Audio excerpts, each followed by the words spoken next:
positioned itself to capitalize on that mystical emotion. Of course, Disney didn't invent nostalgia, but they were the first to understand how essential it is to our human experience. They recognized it as an unresolved need, and if you could make yourself the answer to a quiz, you could make people depend on you. The fertile ground for this was childhood. His That's where face is emotional funny. connections are formed, and for a company whose long-term survival is This is a great video. I think more people will be talking about this. This is going to be an increasingly bigger problem as I think that people around my age begin to get older. It's a huge issue. on those connections long development had to start.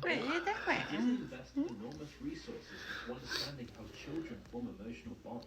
Psychological research into their emotional drivers, how they interpret symbols, what feels authentic versus manufactured. They used those findings. It's kind of crazy that, like, as a kid, you're getting spawn camped by, like, people trying to change your gender. And then there's there's like an entire billion-dollar industry of psychologists figuring out how to get you addicted to, like, TV shows. And then once you get into middle school, you're competing with billionaires for the girls in your school. And then finally you become an adult, and now you're going to be used as